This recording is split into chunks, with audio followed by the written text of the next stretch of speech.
नमस्कार जोहार, मैं राजू और आप देख रहे हैं 24 झारखंड न्यूज। चलिए जानते हैं झारखंड की सुबह से लेकर शाम तक की तमाम बड़ी खबरों को।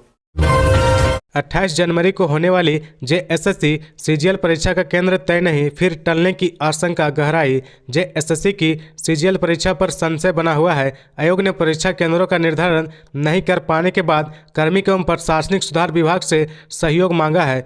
आयोग ने विभाग से कहा कि पलामू, साहिबगंज, गढ़वा, बोकारो, धनबाद, जामताड़ा और पूर्वी सिंहभूम को छोड़ 17 जिलों के परीक्षा केंद्र और सीट की जानकारी नहीं मिली है। ऐसे में विभाग अपने स्तर से इन जिलों के डीसी को निर्देश दे ताकि परीक्षा का आयोजन समय पर हो सके। जेएसएससी परीक्षा आयोजित करेगा या नहीं, इसे लेकर कोई ठोस निर्णय नहीं लिया गया है। कार्मिक विभाग ने इस मामले में अपना पल्ला झाड़ लिया है। ऐसे में फिर परीक्षा टलने की आशंका बढ़ गई है।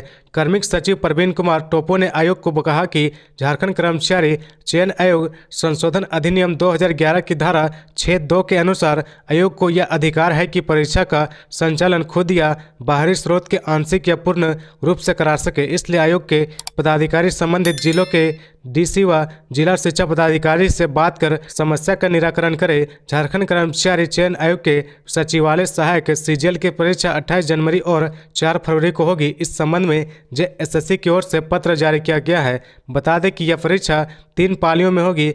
पहले यह परीक्षा 16 और 17 दिसंबर को होनी थी, लेकिन किसी कारणवश इसे स्थगित कर दिया गया था। बता दें कि ग्रेजुएट लेवल भर्ती परीक्षा में शामिल होने वाले अभ्यर्थी काफ़ी समय से परीक्षा की तारीखों का इंतजार कर रहे हैं।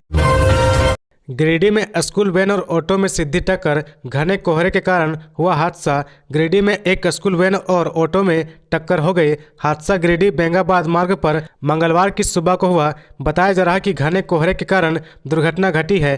टक्कर के बाद स्कूल वैन सड़क किनारे गड्ढे में जा गिरी। वहीं एक्सीडेंट में ऑटो के परकच्चे उड़ गए। दुर्घटना में स्कूल वैन के चालक और ऑटो ड्राइवर घायल हुए हैं। गनीमत है कि हादसे में वैन में सवार सभी बच्चे सुरक्षित हैं। कुछ बच्चों को मामूली चोट पहुंचने की बात कही जा रही है। टक्कर के बाद मौके पर भारी भीड़ जमा हो गई। लोगों ने तुरंत पुलिस को घटना की जानकारी दी। जानकारी के मुताबिक एक्सीडेंट खंडोली के पास हुआ है। घने कोहरे के कारण दुर्घटना घटी है। इधर दुर्घटना के बाद स्थानीय ग्रामीणों की भीड़ मौके पर जुट गई। इधर घटना की सूचना पाकर बेंगाबाद पुलिस टीम फौरन मौके पर पहुंची और घायल दोनों चालकों को इलाज के लिए बेंगाबाद सामुदायिक अस्पताल भेजा गया। वहीं दुर्घटना के बाद वैन चालक भागकर स्कूल गया, जबकि खलासी वहीं बच्चों के साथ रहा।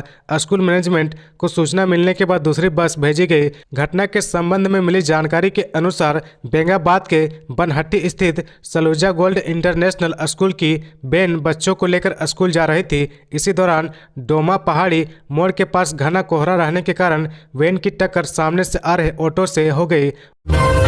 खूंटी सदर थाने के एसआई को एसीबी ने 10,000 घूस लेते पकड़ा। खूंटी सदर थाने के एसआई श्रीकांत को एसीबी की टीम ने घूस लेते गिरफ्तार कर लिया है। एसआई 10,000 रुपये घूस लेते पकड़े गए हैं। जानकारी के मुताबिक दर्ज मामले को कमजोर करने के लिए घूस लिया जा रहा था, जिस पर रांची एसीबी की टीम ने कार्रवाई की है। खबरों में आगे बढ़ने से पहले अगर अभी तक आपने इस चैनल को सब्सक्राइब नहीं किया तो प्लीज सब्सक्राइब कर ले, जिससे झारखंड की हर छोटी सी बड़ी खबर की अपडेट आप तक पहुंचता रहे। झारखंड में कड़ाके की ठंड, कोहरा छटते ही और गिरेगा पारा। मौसम विभाग ने किया अलर्ट। हल्का कोहरा छटते ही सोमवार को रांची में कनकनी वाली ठंड का एहसास होने लगा। कोहरा छटते ही तापमान गिरेगा। मौसम विभाग के अनुसार 11 जनवरी से ठंड बढ़ेगी। इस समय रांची में अधिकतम तापमान 21.8 और न्यूनतम तापमान 12.8 डिग्री सेल्सियस दर्ज किया गया है। रांची में सबसे अधिक ठंड टाटी सिलवे क्षेत्र में पड़ रही है। यहाँ अधिकतम तापमान 19.9 और न्यूनतम 12.1 डिग्री सेल्सियस दर्ज किया गया है। भारतीय मौसम विज्ञान केंद्र रांची के अनुसार आने वाले दिनों में रांची के न्यूनतम तापमान में और भी गिरावट होगी। 12 जनवरी तक अधिकतम 24 और न्यूनतम तापमान 10 डिग्री सेल्सियस तक पहुंच जाएगा। इस समय सुबह में कोहरे का धुंध का प्रभाव रहेगा, लेकिन बाद में आसमान साफ हो जाएगा। इस समय मौसम शुष्क रहेगा। पिछले 24 घंटे में राज्य में मौसम शुष्क रहा है। वहीं राज्य के उत्तरी भाग में कहीं कहीं मध्यम से घना कोहरा और दक्षिणी व निकटवर्ती भागों में मध्यम दर्जे का कोहरा रहा। खनन घोटाले केस में पूछताछ के लिए ईडी ऑफिस पहुंचे पप्पू यादव। सवालों के साथ तैयार अधिकारी। पूर्व विधायक राजकिशोर यादव को उर्फ पप्पू यादव ईडी दफ्तर पहुंच गए हैं। पूर्व विधायक राजकिशोर यादव उर्फ पप्पू यादव ईडी दफ्तर पहुंच गए हैं। ईडी ने उन्हें खनन घोटाले मामले में पूछताछ के लिए बुलाया है। उन्हें 6 जनवरी को समन कर ईडी ने 9 जनवरी को रांची स्थित जोनल ऑफिस में हाजिर होने का निर्देश दिया था। पप्पू यादव बिहार के कटोरिया क्षेत्र के पूर्व विधायक हैं। गौरतलब है कि प्रोसीड ऑफ क्राइम से अर्जित धन और ठेके के आवंटन के गड़बड़ी के पहलुओं पर भी ईडी जांच कर रही है। पूर्व एमएलए पप्पू यादव भी डीसी रामनिवास यादव से व्यावसायिक संबंधों की वजह से एजेंसी के रडार पर आए हैं। ईडी ने 3 जनवरी को देवघर में पप्पू यादव के ठिकानों पर छापेमारी के बाद समन किया था। गौरतलब है कि साहिबगंज में 1250 करोड़ के अवैध खनन और ईडी के गवाह विजय हांसदा को प्रभावित करने से जुड़े मामले में ईडी जांच कर रही है। ईडी ने 3 जनवरी बुधवार की सुबह 7 बजे एक साथ मुख्यमंत्री हेमंत सोरेन के प्रेस सलाहकार अभिषेक प्रसाद उर्फ पिंटू, साहिबगंज के डीसी रामनिवास यादव, डीएसपी राजेंद्र दुबे, साहिबगंज के खनन कारोबारी खुदानिया बंधु, मुख्यमंत्री के दोस्त विनोद कुमार सिंह, रोशन सिंह, कोलकाता के कारोबारी अभय सरागवी, पूर्व विधायक पप्पू यादव, रांची के बिरसा मुंडा जेल के जमादार अवधेश कुमार के ठिकानों पर रेड किया था। छापेमारी के दौरान सेल कंपनियों के जरिए निवेश संदिग्ध फाइनेंशियल ट्रांजैक्शन के साक्ष्य एजेंसी को मिले हैं। बरामदगी के आधार पर ईडी अब आगे की कार्रवाई कर रही है। गुमला लोहरदगा बॉर्डर पर नक्सलियों का तांडव, 5 वाहन फूंके। गुमला लोहरदगा बॉर्डर पर नक्सलियों ने जमकर उत्पात मचाया। घाघरा थाना क्षेत्र के सोरेनदाग में बॉक्साइड माइंस में नक्सलियों ने 5 वाहन को आग के हवाले कर दिया।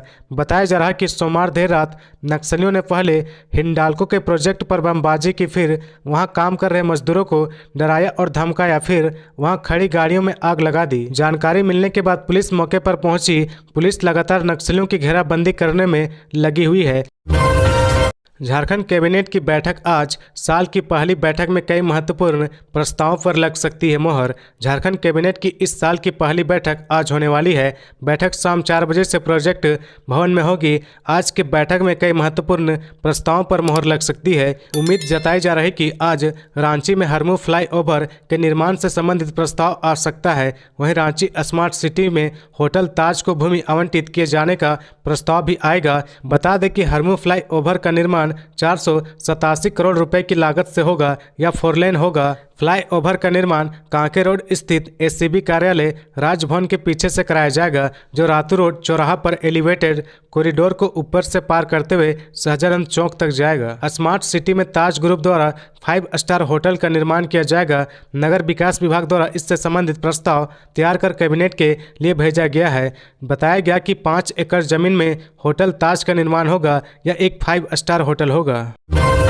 पलामू में चालकों का विरोध, जाम में फंसे मरीज समेत कई यात्री। मुख्य दर्शक बनी पुलिस। बस और ट्रक चालकों के लिए बनाए गए हिट एंड रन कानून में संशोधन के बाद देश भर में इसका विरोध हो रहा है। चालकों के देशव्यापी हड़ताल के बाद केंद्र ने कानून पर विचार करने की बात कही, जिसके बाद चालकों ने हड़ताल तो वापस ले ली, लेकिन जगह जगह पर चालकों का विरोध जारी है। पलामू के छतरपुर में भी इस कानून के विरोध में चालकों ने उदयगढ़ मोड़ पर 4 लेन बाईपास NH 98 को जाम कर दिया। हालांकि जाम की सूचना मिलने पर छतरपुर थाना प्रभारी शेखर कुमार, पुलिस इंस्पेक्टर वीर सिंह मुंडा, हरिहरगंज के थाना प्रभारी सुदामा दास दल बल के साथ मौके पर पहुंचे, लेकिन वे अभी तक जाम नहीं हटा पाए हैं। सुबह 8 बजे से ट्रक चालकों ने 4 लेन जाम किया है। जाम के कारण आवागमन पूरी तरह से बाधित हो गई है। जाम में फंसे यात्री भी परेशान है। ट्रक चालकों का कहना है कि केंद्र सरकार द्वारा हिट एंड रन के संशोधित कानून को वापस लिया जाए, तभी जाम को हटाएंगे। करीब 3 बजे तक यह जाम 6 किलोमीटर तक पहुंच गई है। विरोध करने वाले चालक किसी को भी आने जाने नहीं दे रहे हैं। चाहे बाइक हो या मरीज के साथ कोई वाहन, किसी को भी आने जाने नहीं दिया जा रहा है। मौके पर पहुंचे पुलिस प्रशासन ने जाम को हटाने के लिए लाठीचार्ज करने की कोशिश की, तो चालक भी लाठी डंडा और ईंट पत्थर को लेकर तैयार हो गए, जिसके बाद पुलिस मुखदर्शक बने हुए हैं। जर्मनी के सामने आज खुद को परखने उतरेगी भारतीय टीम। रांची में 13 से 19 जनवरी तक FIH हॉकी ओलंपिक क्वालिफायर 2024 होना है। टूर्नामेंट में भारत समेत कुल 8 टीमों ने हिस्सा लिया है। टूर्नामेंट शुरू होने से पहले सभी खिलाड़ी तैयारी में जुटे हुए हैं। वहीं आज अभ्यास मैच का सिलसिला शुरू होने जा रहा है। टीमें अपनी तैयारी परखने के लिए मैदान में उतरेगी। भारतीय महिला हॉकी टीम आज जर्मनी के खिलाफ अपने प्रैक्टिस मैच खेलेगी। शाम 5 बजे से मारंगगोम के जयपाल सिंह मुंडा स्टेडियम में खेला जाएगा। मारंगगोम के Jaipal Singh astroturf hockey stadium में मंगलवार को एक दिन में कुल 3 अभ्यास मैच खेले जाएंगे, जिसमें पहला मैच 2 बजे जापान और यूएसए के बीच, दूसरा मैच 5 बजे भारत और जर्मनी के बीच और तीसरा अभ्यास मैच चिली और इटली के बीच खेला जाएगा। वहीं इससे पहले न्यूजीलैंड, जर्मनी, चेक रिपब्लिक, जापान और चिली की टीम अभ्यास करेगी। सभी टीमों के अभ्यास के लिए 3 ग्राउंड तय किए गए हैं। इससे मोहराबादी का एस्ट्रोटर्फ, बरियातू का एस्ट्रोटर्फ हॉकी ग्राउंड और हटिया रेलवे का एस्ट्रोटर्फ स्टेडियम शामिल है। इटली और यूएसए की टीमें सुबह और शाम को अभ्यास सत्र में शामिल हो रही है। झारखंड में भारतमाला परियोजना के तहत बन रहे 5 इकोनॉमिक कॉरिडोर पर लगा ब्रेक। झारखंड में भारतमाला परियोजना के तहत बन रहे 5 इकोनॉमिक कॉरिडोर पर ब्रेक लग गया है। ऐसा इसलिए हुआ क्योंकि केंद्र सरकार ने भारतमाला परियोजना के तहत प्रस्तावित एक्सप्रेसवे और इकोनॉमिक कॉरिडोर पर रोक लगा दी है। केंद्रीय सड़क परिवहन व राजमार्ग मंत्रालय की ओर से जारी कार्यालय आदेश में कहा गया कि अगले निर्देश तक भारतमाला परियोजना के तहत किसी भी नए काम के लिए टेंडर प्रक्रिया नहीं की जाए। यह स्थिति टेंडर के लिए CCEE से स्वीकृति मिलने तक बनी रहेगी। केंद्र सरकार ने यह निर्णय चालू और अगले वित्त वर्ष के बजट पूर्व पुनरीक्षित खर्च पर चर्चा के लिए बनी समिति की बैठक में लिया है। केंद्रीय कैबिनेट कमेटी की अनुमति के बाद ही आगे की प्रक्रिया की जाएगी। यह भी निर्देश दिया गया कि चालू परियोजनाओं में कोई भी खर्च कैबिनेट कमेटी की ओर से 2017 में निर्धारित राशि से 20% अधिक पर ही किए जा सकेंगे। केंद्रीय सड़क परिवहन एवं राजमार्ग मंत्रालय की ओर से आदेश जारी करने के बाद झारखंड में भारतमाला के सभी प्रोजेक्ट पर नए काम के लिए टेंडर प्रक्रिया नहीं की जा रही है। केंद्र सरकार की ओर से नई परियोजना में इसे शामिल करने की बात सामने आ रही है। माना जा रहा है कि काम शुरू होने में 3 से 4 महीने लग सकते हैं। JSSC ने 2532 पदों पर निकाली वैकेंसी। JSSC ने 10वीं 12वीं पास अभ्यर्थियों के लिए पैरा मेडिकल स्टाफ के 2532 पदों पर भर्ती का नोटिफिकेशन जारी किया है। इसके लिए ऑनलाइन आवेदन प्रक्रिया 23 जनवरी 2024 से शुरू होगी। इस वैकेंसी में आवेदन करने वाले इच्छुक अभ्यर्थी आयोग की ऑफिशियल वेबसाइट jssc.nic पर जाकर 31 दिसंबर 2023 को JPMCCE 2024 के लिए जारी बैकलॉग और रेगुलर भर्ती का शॉर्ट नोटिस चेक कर सकते हैं। JPMCCE 2024 की आवेदन योग्यता, परीक्षा पैटर्न और आवेदन शर्तों की जानकारी के लिए विस्तृत नोटिफिकेशन का इंतजार करना होगा। अभ्यर्थियों को 10वीं या 12वीं पास होना अनिवार्य है। साथ ही उम्र सीमा 18 से 35 वर्ष के बीच होनी चाहिए। वहीं आरक्षित वर्ग को नियमानुसार छूट मिलेगी। हालांकि इस विज्ञापन की सटीक और विस्तृत जानकारी के लिए 23 जनवरी को जारी होने वाला पूरा भर्ती नोटिफिकेशन ध्यान से पढ़ें। झारखंड के 1821 स्कूलों में इंटरनेट जल्द बनेंगे ICT लैब। झारखंड के 1821 स्कूलों में जल्द इंटरनेट सुविधा बहाल की जाएगी। वहीं छात्रों के शिक्षा को बेहतर बनाने के लिए राज्य के स्कूलों में ICT लैब स्थापित किए जाएंगे। इस काम को अप्रैल 2024 से पहले पूरा करने का लक्ष्य रखा गया है। इसके लिए 2 चरणों में काम किया जाएगा। सत्र 2023-24 में स्वीकृत 1821 में से 1274 प्राथमिक विद्यालय और 43 माध्यमिक विद्यालय शामिल है। इसके अलावा 2022-23 के लिए प्रारंभिक विद्यालय में स्वीकृत 221 और 283 माध्यमिक विद्यालय में ICT लैब स्थापित की जाएंगी। शिक्षा सचिव के रवि कुमार ने कहा कि जिन स्कूलों में इंटरनेट की आवश्यकता है वहां सुविधा बढ़ाई जा रही है। लैब के संचालन के लिए इंटरनेट सुविधा साथ में मुहैया कराई जाएगी। जिला स्कूल के प्रभारी प्राचार्य यास्मीन गलेरिया ने कहा कि छात्र इंटरनेट कनेक्टिविटी का उपयोग करके ICT प्रयोगशाला और स्मार्ट कक्षाओं तक पहुंच सकते हैं। ICT लैब के लिए दोनों चरण का काम पूरा होने पर 1821 स्कूलों में इंटरनेट कनेक्टिविटी बढ़ जाएगी। झारखंड में ढीली होगी बिजली उपभोक्ताओं की जेब। इस महीने बढ़ेगी दर, 58 लाख परिवारों पर होगा असर। इस महीने से बिजली दर में बढ़ोतरी होने वाली है, जिसका असर 58 लाख बिजली उपभोक्ताओं पर पड़ेगा। जनवरी के अंत तक झारखंड राज्य विद्युत नियामक आयोग बिजली की नई दर जारी करेगा। आयोग के सदस्य अतुल कुमार ने बताया कि झारखंड बिजली वितरण निगम लिमिटेड से 7 दिनों के अंदर जन सुनवाई पर आई आपत्ति पर मंतव्य मांगा है। निगम से आई मंतव्य के बाद सलाहकार समिति की बैठक की जाएगी। इससे पहले 2023 के जून में नई बिजली दरें घोषित की गई थी। बता दें कि निगम को बिजली बिल की टैरिफ से 9,302.94 करोड़ रुपए का राजस्व चाहिए। इससे घरेलू उपभोक्ताओं से 5,276.31 करोड़, कॉमर्शियल उपभोक्ताओं से 1,080.29 करोड़, एस कैटेगरी कंज्यूमर से 81.92 करोड़, एलटी कनेक्शन से 371.14 करोड़, सिंचाई से 161.49 करोड़, एचटी कनेक्शन से 2,735.01 करोड़, रेलवे से 74 करोड़ और एमईएस से 12.80 करोड़ का राजस्व चाहिए। झारखंड राज्य विद्युत नियामक आयोग वित्तीय वर्ष 2024-25 के टैरिफ पिटीशन पर मंथन कर रहा है। 2023-24 के बिजली दर निर्धारण के बाद 2024-25 के लिए आयोग फिर से जन सुनवाई की प्रक्रिया शुरू करेगा। इस साल 2 वित्तीय वर्ष 2023-24 के बाद आयोग फिर से जन सुनवाई की प्रक्रिया शुरू करेगा। इस साल 2 वित्तीय वर्ष 2023-24 और 2024-25 के लिए बिजली दर जारी किए जाएंगे। केस के बदले PIL मैनेज केस में ईडी का गवाह बोला, मैंने 2 बार बुक कराई राजीव के कोलकाता की टिकट। झारखंड में चर्चित जनहित याचिका मैनेज करने के एवज में केस लेने से जुड़े मामले में सोमवार को सुनवाई हुई। सोमवार को रांची के PMLA कोर्ट में सुनवाई के दौरान ईडी के गवाह विष्णु अग्रवाल ने बताया कि उसने हाईकोर्ट के वरीय अधिवक्ता राजीव कुमार के लिए 2 बार कोलकाता की फ्लाइट टिकट बुक कराई थी। विष्णु अग्रवाल ने सोमवार को प्रवर्तन निदेशालय ईडी के विशेष लोक अभियोजन शिव कुमार काका ने दर्ज कराया। गौरतलब है कि बयान का क्रॉस एग्जामिनेशन 23 जनवरी को होगा। गौरतलब है कि झारखंड हाईकोर्ट के वरीय अधिवक्ता राजीव कुमार को 31 जुलाई 2022 को कोलकाता में गिरफ्तार कर लिया गया था। उन पर आरोप था कि उन्होंने PIL मैनेज करने के नाम पर व्यवसायी से 10 करोड़ रुपए की मोटी रकम मांगी थी। झारखंड हाईकोर्ट के वरीय अधिवक्ता राजीव कुमार को 31 जुलाई 2022 को कोलकाता में गिरफ्तार किया गया था। पुलिस का दावा था कि उन्हें 50 लाख रुपए केस के साथ पकड़ा गया है।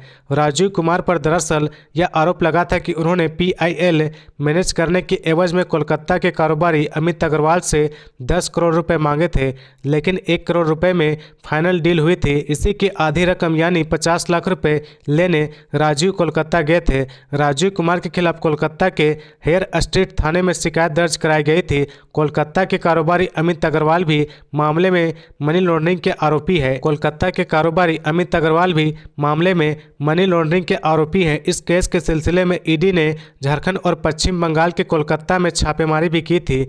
ईडी ने केस दर्ज कर अमित अग्रवाल को पूछताछ के लिए बुलाया था और फिर उसे गिरफ्तार कर लिया। वायुसेना में अग्निवीर की भर्ती के लिए निकली वैकेंसी, इस दिन आवेदन की आखिरी तारीख। इंडियन एयरफोर्स ने अग्निवीरों के पदों पर भर्ती निकाली है। इस संबंध में आधिकारिक वेबसाइट अग्निपथवायु.cdac.in पर एक नोटिफिकेशन जारी किया गया है। इस वैकेंसी के लिए एप्लीकेशन प्रोसेस 17 जनवरी 2024 से शुरू होगा। आवेदन करने और परीक्षा शुल्क जमा करने की अंतिम तिथि 6 फरवरी 2024 है। इस भर्ती के लिए आवेदन करने के इच्छुक और योग्य अभ्यर्थी आधिकारिक वेबसाइट पर जाकर आवेदन कर सकते हैं। वैकेंसी के लिए पुरुष और महिला दोनों ही आवेदन कर सकते हैं। वहीं इस भर्ती के लिए प्रवेश परीक्षा का आयोजन 17 मार्च 2024 को किया जाएगा। आवेदन करने वाले पुरुष उम्मीदवारों के लिए न्यूनतम लंबाई 152.5 सेंटीमीटर मांगी गई है। वहीं महिला उम्मीदवारों के लिए न्यूनतम स्वीकार्य लंबाई 152 सेंटीमीटर। इसके अलावा उत्तर पूर्व या उत्तराखंड पहाड़ी क्षेत्रों से संबंधित उम्मीदवारों के लिए न्यूनतम लंबाई 147 सेंटीमीटर स्वीकार की जाएगी। इस भर्ती परीक्षा के लिए आवेदन करने वाले उम्मीदवारों को बतौर शुल्क उम्मीदवार को 550 रुपये का भुगतान और GST का भुगतान ऑनलाइन करना होगा।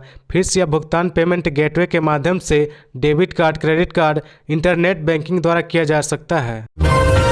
2047 तक भारत को विकसित राष्ट्र बनाएगी बीजेपी, बोले नेता प्रतिपक्ष अमर बावरी। झारखंड में नेता प्रतिपक्ष अमर कुमार बावरी ने विकसित भारत संकल्प अभियान कार्यक्रम को संबोधित करते हुए कहा कि पीएम मोदी सहित देश के 1.25 करोड़ देशवासियों ने भारत को वर्ष 2047 तक विकसित राष्ट्र बनाने का संकल्प लिया है। उन्होंने कहा कि प्रधानमंत्री जो भी गारंटी देते हैं उसको पूरा होने की भी गारंटी होती है। देश में विकास और परिवर्तन वर्ष 2014 के बाद ही देखने को मिला, जब गरीबों को 2 कमरे का पक्का मकान, उसमें रसोई में 5 किलो चावल, गैस चूल्हा, शौचालय, हर व्यक्ति का 5 लाख का स्वास्थ्य बीमा, नल से जल, बिजली, अच्छी सड़क, सब कुछ मिल रहा और यह न सिर्फ किसी एक वर्ग या जाति को दिया जा रहा। सबका साथ, सबका विश्वास, सबका प्रयास मूल मंत्र के साथ इन सभी योजनाओं का लाभ देश के हर वर्ग को दिया जा रहा है। अमर बावरी ने कहा कि आयुष्मान भारत अब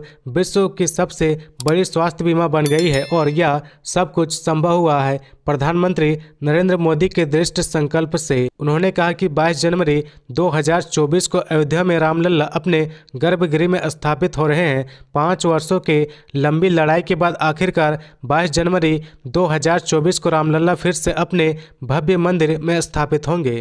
हम सबको मिलकर 22 जनवरी को दीपावली मनानी है। अपने घर और आसपास सभी मंदिरों में दीप जलाकर प्रभु श्री राम का स्वागत करना है। कार्यक्रम में संगठन महामंत्री करमबीर सिंह ने कहा कि विकसित भारत संकल्प और नरेंद्र मोदी की गारंटी गाड़ी को हर पंचायत, हर गांव तक पहुंचाने का उद्देश्य है कि वैसे लोग जो केंद्र सरकार की योजनाओं की जानकारी नहीं रखते हैं या फिर वैसे लोग जिन्हें केंद्र सरकार की योजनाओं का लाभ नहीं मिला है, उन्हें समुचित जानकारी मिल सके और तत्काल उनके समस्या का समाधान किया जा सके। उन्होंने बताया कि इसके जरिए केंद्र सरकार की सभी लोक कल्याणकारी योजनाओं की जानकारी मिल सकेगी और इसका फायदा आम जनता भी उठा सकेंगे।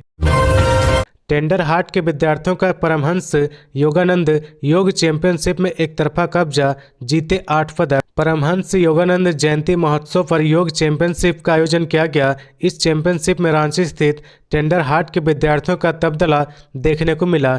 टेंडर हाट स्कूल के विद्यार्थियों ने शानदार प्रदर्शन करते हुए कुल 8 पदक अपने नाम किए। बता दें कि रांची में 5 से 7 जनवरी तक यह प्रतियोगिता आयोजित की गई थी। प्रतियोगिता में टेंडर हाट स्कूल की आकांक्षा साक्षी एवं आंशिक ने जूनियर बालिका वर्ग में प्रथम, द्वितीय एवं चतुर्थ स्थान हासिल किया है। वहीं जूनियर बालक वर्ग में अभिमन्यु एवं कृषु ने प्रथम एवं द्वितीय स्थान प्राप्त किया है। सीनियर बालिका वर्ग में सेजल रंजन ने तृतीय एवं सीनियर बालक वर्ग में शिवराज ने द्वितीय स्थान प्राप्त किया है। योग के साथ साथ शिवराज ने आर्म्स रेसलिंग में भी श्रेष्ठ प्रदर्शन करते हुए प्रथम स्थान प्राप्त कर स्वर्ण पदक अपने नाम किया। चुनाव आयोग की टीम जल्द आएगी झारखंड, लोकसभा क्षेत्रों में तैयारियों का लेगी जायजा। भारत निर्वाचन आयोग के निर्देश के बाद देश भर में लोकसभा चुनाव की तैयारियां तेज हो गई है।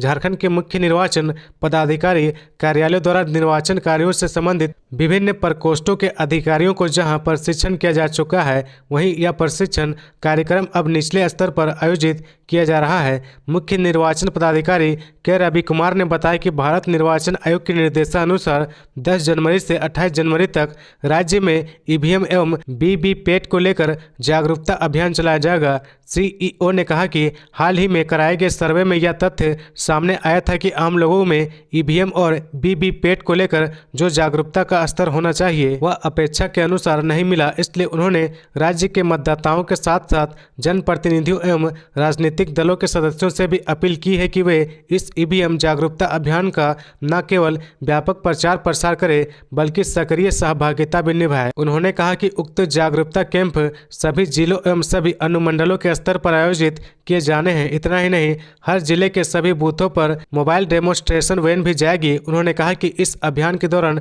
नागरिकों को ईवीएम मशीन, मतदान प्रक्रिया, वीवीपैट आदि के बारे में विस्तार से व्यवहारात्मक जानकारी मिलेगी। अबुआ आवास का आवेदन देने से वंचित लोगों का हंगामा, अबुआ आवास के लिए आवेदन देने से वंचित सैकड़ों ग्रामीणों ने सोमवार को प्रखंड कार्यालय पहुंचकर हंगामा किया। इसके बाद उप प्रमुख अजय बैठा ने हस्तक्षेप के बाद ग्रामीण शांत हुए।